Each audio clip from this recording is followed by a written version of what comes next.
me touch on the factors that we believe are associated with the development of an anxiety disorder. Although genetics does play a role, the greater variance is actually explained by these kinds of factors. The first one is lifestyle choices.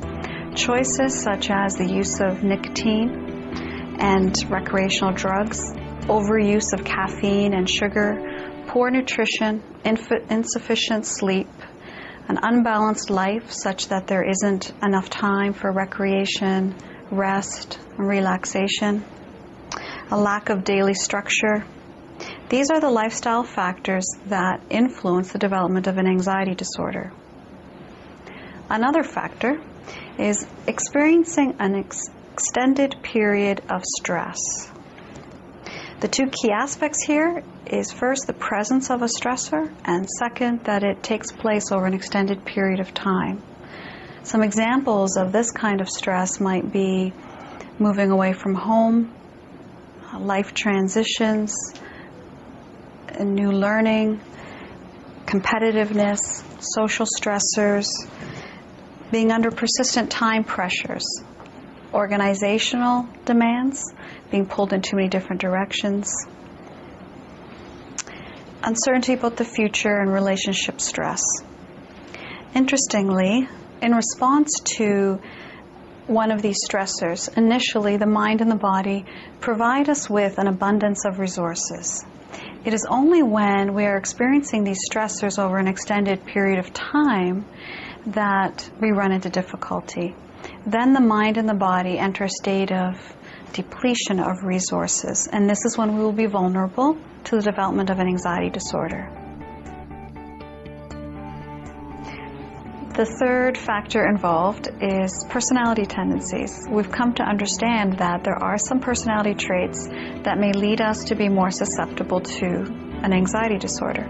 People who are perfectionistic, have a high need for approval, high need for control, low tolerance for conflict, high need for certainty, and a tendency to ignore their body's physical signs and psychological signs of distress.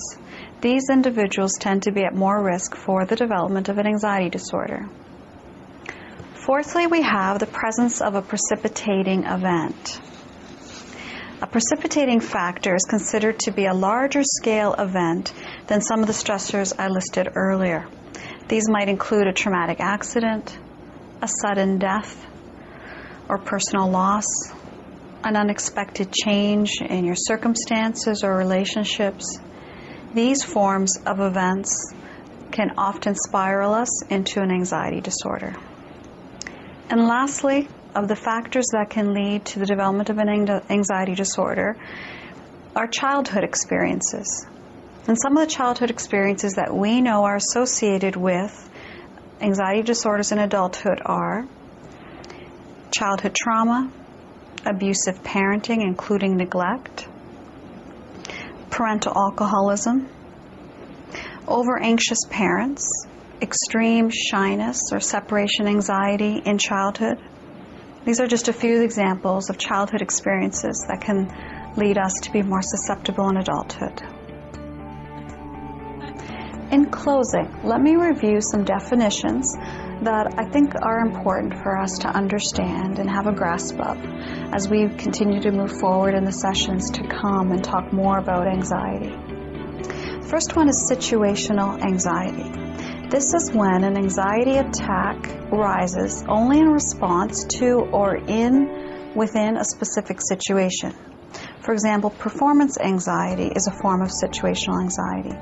Performance anxiety is a state of intense anxiety, in other words, an anxiety attack that happens prior to and or during a performance, for example, a class presentation or a work presentation, in which an individual will fear the potential for negative evaluation or social ridicule or embarrassment.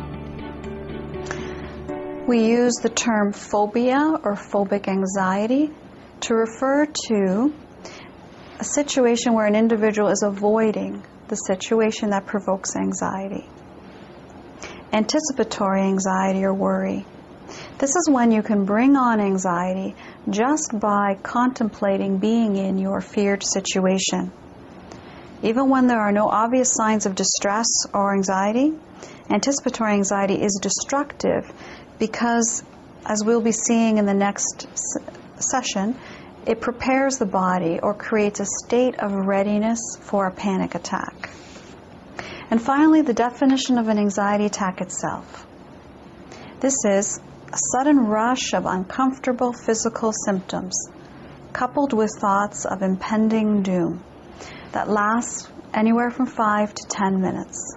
Symptoms include lightheadedness, shakiness, trembling, rapid heartbeat, sweating, choking, nausea, difficulty breathing, abdominal discomfort, short-term memory loss, numbness, feeling detached or out of touch with yourself, hot flashes or chills, fear of going crazy, dying or losing control.